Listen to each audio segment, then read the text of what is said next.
And it's my very great pleasure. I think, Francesca, you're up next, I believe. Fabulous. So I'll just give you a moment to get up here and get set up. Oh. And we'll do the same again. I'll help facilitate the Q&A. Yeah. Do you need the clicker? Right, I shall get out of your way. It's fantastic. Hi, thank you. Good morning, everyone. Thank you all for being here. My name is Francesca Iezzi. I work for the University of Edinburgh as my job title is Mathematics Engagement Officer, meaning that I'm not an academic. I coordinate and design outreach and public engagement activities aimed at the general public. So basically, I try and convince people that mathematics is important and fun, which is sometimes hard.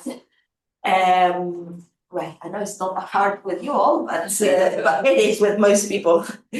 And before that, I studied maths as my undergraduate and master's, and then I did my PhD in Warwick in geometric group theory. Thanks for inviting me here. I spent some time thinking about what to contribute to the workshop, and I thought, like Saya did, I will also give you a bit of insight in my life and my experience of studying and working with maths with a visual impairment.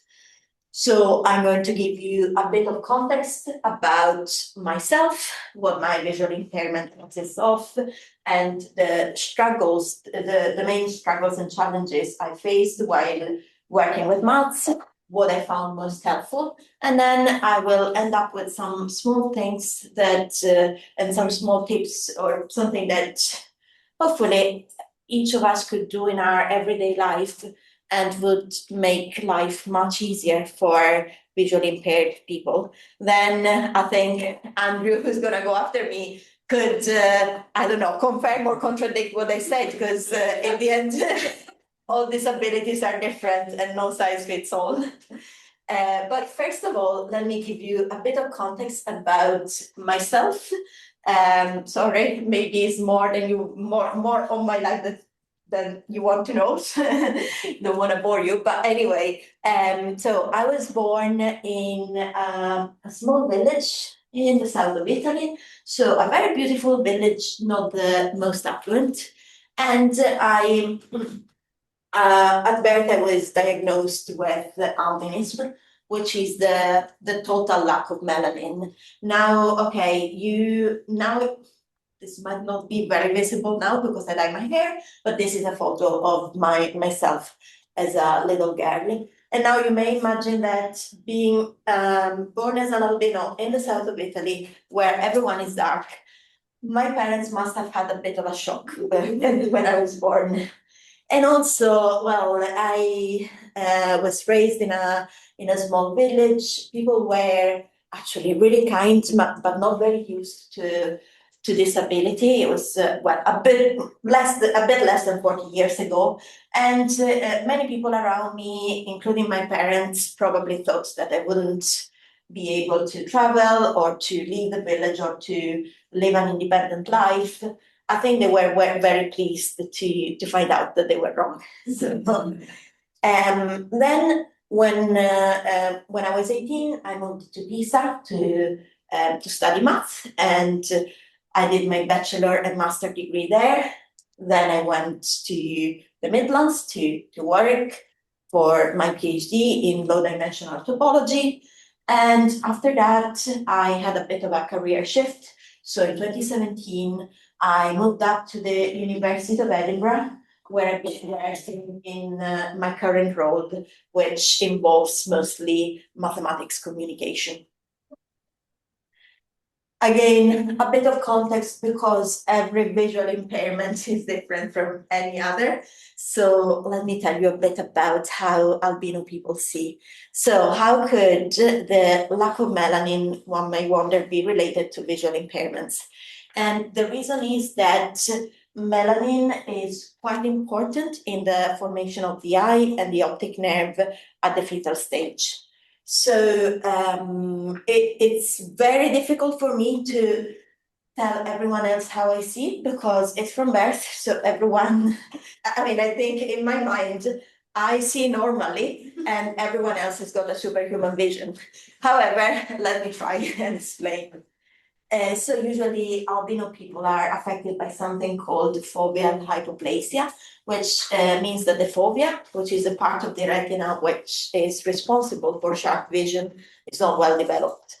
So the vision is not sharp, and it's like looking at a photo on a very low resolution. I found this animation online very helpful, actually. Apparently, this is how a person with a standard vision would see things in a supermarket, while this is how an albino person would see things in a supermarket. Something else affecting albino people is called nystagmus, and is the involuntary movement of the eye, which makes it very difficult to focus. So it's as if when you try to read, things were moving in front of you continuously and you couldn't stop them. And this makes reading quite difficult. That's when actually having material in large font becomes very helpful and beneficial. Something else which affects myself and albino people is photophobia, which is not the fear of taking photos, but the excessive sensitivity to light. And this is because the iris, which is part of the eye responsible for filtering light, doesn't have any pigment, so all light gets into the eye, and that creates problems with strong sources of light and sharp contrast. So as a consequence, I would need to wear sunglasses always when I'm outdoors, even on cloudy days. And most importantly, even indoors, if I've got very strong sources of light in front of me, I struggle seeing properly. So, for example, if I'm sitting at a table in a restaurant and I've got the window in front of me and a person between me and the window, then I wouldn't be able to see the face of the person. I would only see a silhouette. So something, I don't know, very practical in a conference, there's an albino people, an albino person, to help them make sure they have a seat which is with the window behind and not facing the window. Just if you're wondering. This is still fine because today is not a very bright day, but had it been a very sunny day, having the blinds down, for example, would have been helpful, or sitting on that side of the room. And then another condition related to albinism is optic nerve misrouting, which basically means that the message from the brain to the eye doesn't take the most immediate path, but takes a longer path, gets a bit mixed up. So albino people usually have a bit of a difficulty with perceiving distances and depth. And I found out that this was a thing when I was almost 30. So growing up as a teenager, I was always wondering why I wasn't able to play football. I would go and kick the ball when the ball was still 2 meters away. I was pleased to know that actually there was a scientific reason behind that, and it wasn't just me being distracted. Now, this does not affect me when studying or when working with maths. It affects me more in sports, obviously, but also moving around when the terrain is not even, things like hiking, walking in the hills. I should say many albino people are actually registered as severely visually impaired or blind, which is a bit deceitful because people would imagine that someone registered as blind is completely blind, but that's actually not always the case. Now, let me tell you a bit more about how my visual impairment impacted me while doing mathematics at different stages of my life. starting with school. Well, I was always in mainstream education, and I never attended special schools or had a support teacher. And that was mostly because my teachers always perceived me as a high achiever, so they never felt there was the need. But also on my side, growing up, I was a bit afraid that having a support teacher always with me would create a stigma around me. So at school, I would say, okay, I was coping. It was a bit of a swim or drown situation, but I was coping. Besides social interaction at times, I was struggling with reading the blackboard and coping with it with independent study and by using my sense of hearing and memory. And in terms of assessment, where the places where I felt most disadvantaged was when assessment was focusing on speed rather than depth, because for obvious reasons, I was slower than my classmates in reading and writing. And also when assessment was especially, there was a,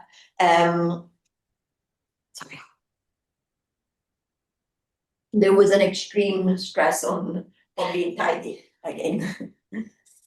When I was 18, I moved up to Pisa to study maths at the University of Pisa. And well, I remember that as one of the best periods in my life, actually, both from the mathematical point of view and from the social point of view. But I did I did struggle a lot, especially in my first year. My main struggle was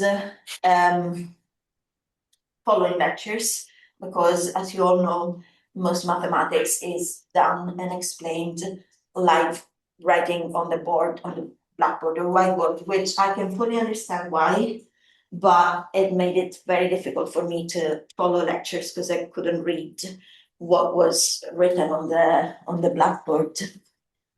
And I was also struggling with small font or handwritten notes, and with very fast pace during programming labs.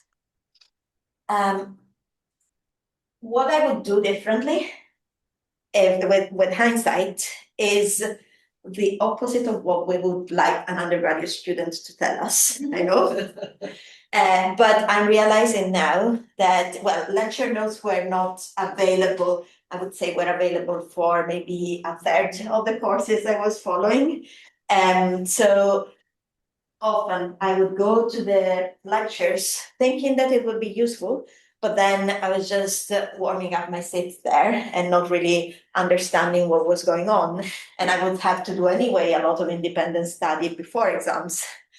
So with hindsight, going back, I would probably not go to all lectures, try and understand what are the lectures I can make the most of, and where there are lecture notes, and read material in advance so that I'm prepared to anticipate what was going to be discussed in the lectures, and select other courses where I knew I wouldn't make the most of the lectures, so I would just do independent study before exams. What I found most helpful, so in terms of studying, desktop magnifier was helping me to read small font, read lecture notes and books, and handwritten notes, although handwritten notes were not the easiest to read. In terms of actually following the lecture, it was really helpful when the lecturer would say out loud everything they would write on the board, because that would help me to use my listening and my memory to understand what was going on. And obviously, well, lecture notes were a really invaluable help, especially when they were in large fonts and provided in advance. In terms of assessment, what I found very helpful was, well, large print exam papers, some extra time on exams because that would give me some more time to properly read the exam questions. And okay, I know this is a bit oral assessments, those were not put in place specifically for me, but it's a component of Italian education. Every exam has got a written and an oral component. And I know it is a bit controversial because we should be concerned about ensure that they are fair and also put in place good adjustments for people who have disabilities related to hearing or speech. So there's a lot of things to keep in mind. However, speaking as a visually impaired person, oral assessments were helping me to feel as if I was at the same at a plain level field with other people. And also, okay, I could never be grateful enough to actually people. So there was an official support system put in place by the University of Pisa, which was called USIT, and it was basically a central office with a lot of very helpful support staff, but also an academic person per department who would help them and guide them. And also a lot of very empathetic friends and some very empathetic and helpful lecturers.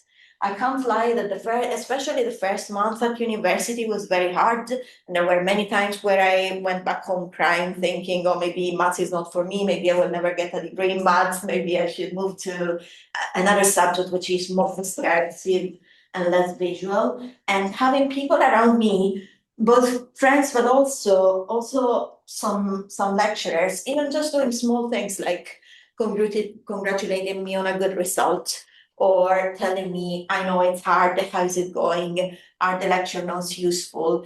It was something very small, but it would really, feeling support from other people would really make a difference to me. On the practical level, USIT actually organized, put up a scholarship open to disabled students for them to go and visit a university abroad. And I applied and got the fellowship with the scholarship when I was doing my master.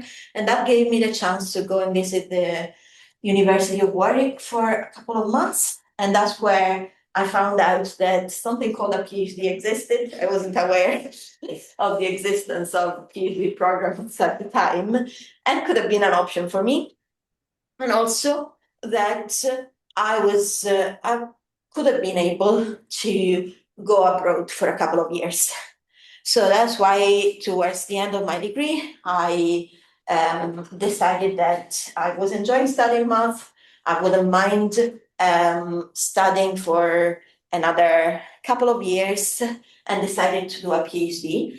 And as a research area, I chose low dimensional topology, which is perhaps not very surprising. I know that a lot of visually impaired mathematicians are doing something related to topology. Probably the reason is that you can't visualize and properly see topological objects anyway, and you need to use your imagination anyway.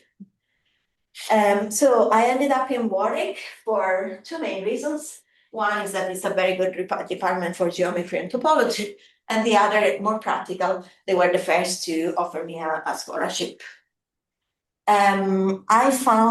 Personally, I found my time as a PhD student much more challenging than my time as an undergraduate and PGT student. And probably that's because while I know here every person is different, but while as an undergraduate or PGT student, I felt it was okay to get away with a lot of independent study. Here, as a PhD student, I felt the need for collaboration, going to talks, getting ideas from talks, discussing with other people. So what I was mostly struggling with, again, was following seminars and making the most of conferences, again, because it was all done live on the board and I wasn't able to lead the board. I was also struggling having mathematical discussions with colleagues, again, because that was usually done around the table, writing on a piece of paper, and I would not see what was written, so I would get lost after a few minutes and feel very ashamed of asking questions or asking other people to slow down. I also felt there was a lack of awareness about visual impairments around me, and that brought a bit of a feeling of isolation, which didn't help. And there was an official support system put in place by Warwick University, which I think was working very well with undergraduate students, but it wasn't working really well with me, and mostly because the system was fully centralized. It was based on note taking, so finding other people to take notes, which is relatively easy with undergraduate courses, but with a research talk, you really need a person with the right background to take good notes.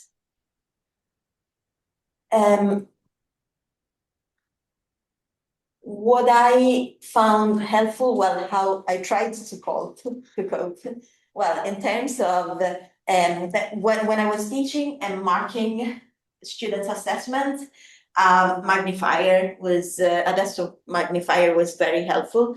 In terms of following talks, I was still trying to listen in and use my memory, but it wasn't that easy at that point.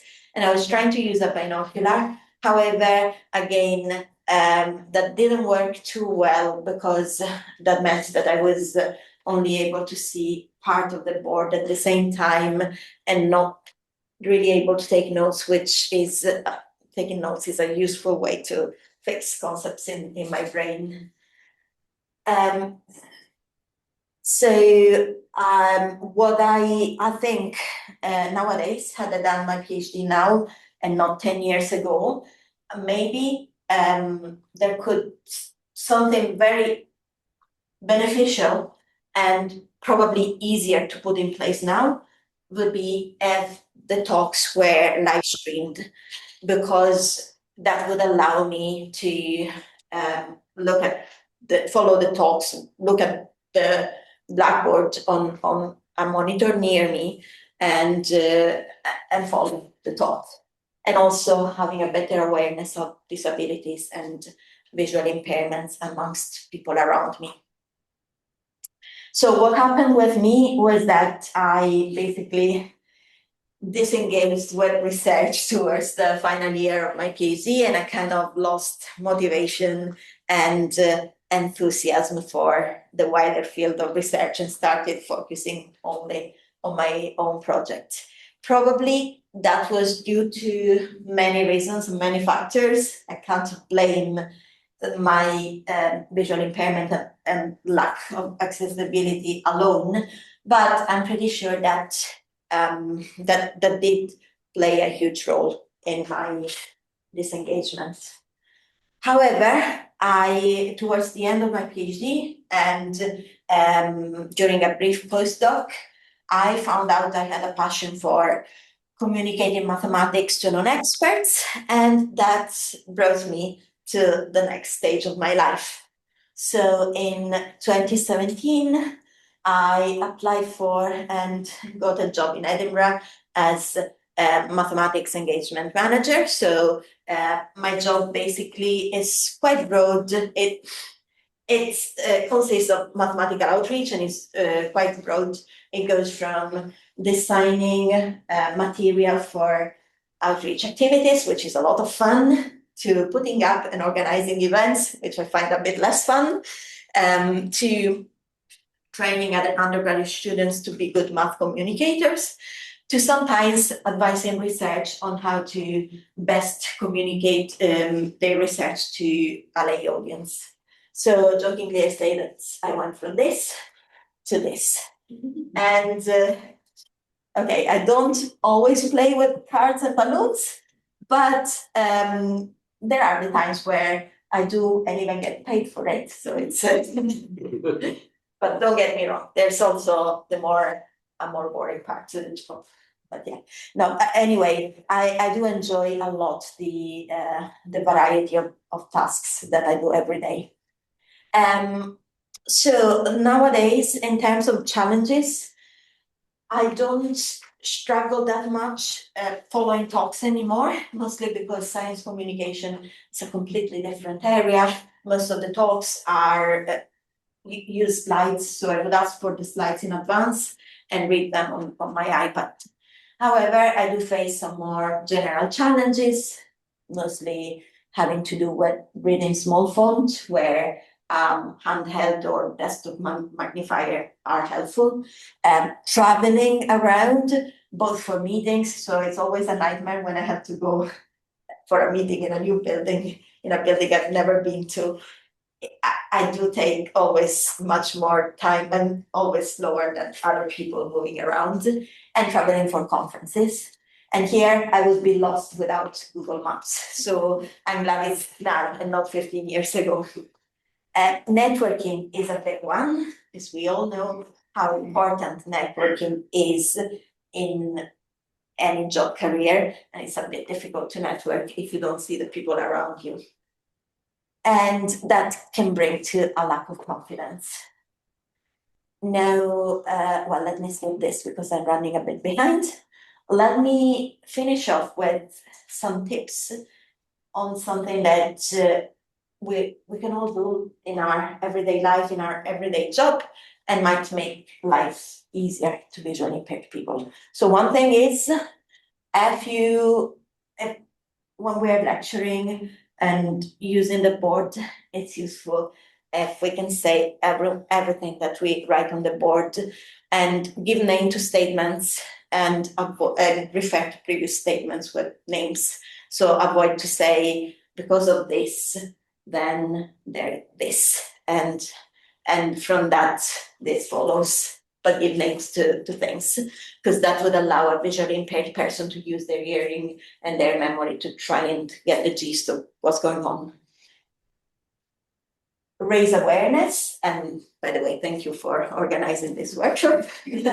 So raise awareness amongst students and colleagues about disabilities. Okay, this sounds obvious.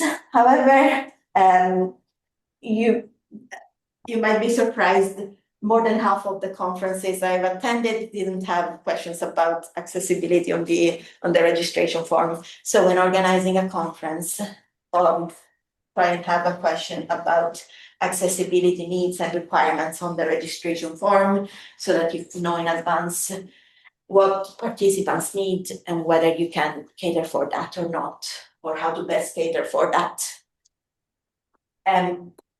Ideally, have academics involved together, or people with the right disciplinary background involved together with support staff when setting up accessibility measures. And linked to that, never underestimate the value of empathy and personal interaction when coping with disabled people. Sometimes we may feel kind of shy asking, "Are you all right?" Or we may feel invasive, but for every person is different.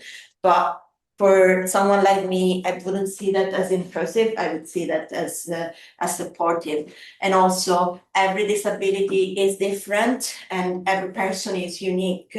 So there's no size fits all.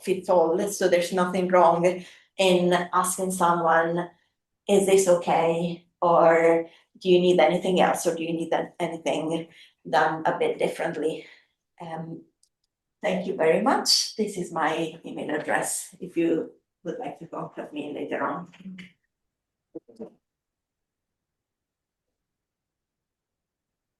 All right, we've got time for a few questions, both from in the room and online. Ooh. Try not to fall over the trip hazards. Anyone in the room want to kick us off? Go for it. So, You mentioned sort of raising awareness among students as well as staff, and I was thinking about specifically when you have a disabled lecturer who's allowed to take a class. Obviously, it should be up to the lecturer themselves to decide how to communicate the situation with the students, but I was wondering if you had any thoughts about things that might be more effective or less effective from the student's point of view, so that the person making that decision has that information available. Sorry, could I ask you to repeat the last part of the question? So I was trying to very carefully say it's only the disabled lecturer's decision on how to do it, but also from the point of view of a student, what sort of things might be more or less effective, so that when that decision is made, the member of staff knows the effects that those decisions might have. So for the benefit of people online, this question I think is about what things might help students. What things are particularly effective at helping students when a disabled member of staff is thinking about how they need to kind of approach teaching and things like that. That's a very good point, actually, because we usually think about the opposite way. So at disabled students, but that's something else to think about. So in a way, I can see it. Okay, sorry, I'm just thinking on the spot. Of course, every person is different. Probably it may be helpful to students to know that that member of staff has a certain disability, making like in my case, for example, in the case of a visual impairment, it's good for students to know that if you raise your hand and I don't ask you to speak up, then it's not because I'm ignoring you, it's just because I might not see you. So it's better to just tell people straight away. And also, it's good to know that I'm not ignoring you when walking around or not recognizing you, but I just may not see you or recognize you. So I usually, when doing talks to large audiences, I do say upfront that I'm visually impaired, even though that it took me really a while to get the confidence to do that, because at first I was just trying to hide that. So the staff member needs to be ready to do it, obviously. What's helpful from the students? I am not sure. Maybe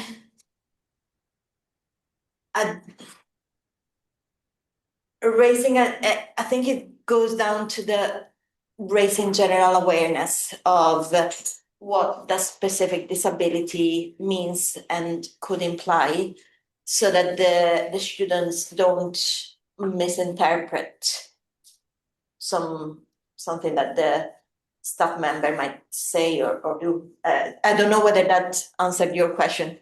It was a very unfair question, and you gave a lot of information. Thank you.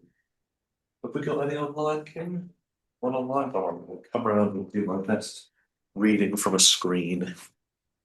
So this is again from Iezzi Dunlop. Have you changed how you teach math for your students? And if so, what do you do differently, Francesca? Okay, with respect to what? To what? With respect to what? Sorry. Well, I think. So I think they're talking about this within the context of kind of the traditional chalk and talk, writing and drawing on a board, and hearing lecturers speak. So have you? Yes. What do you do differently? I think is the question. So the thing is, when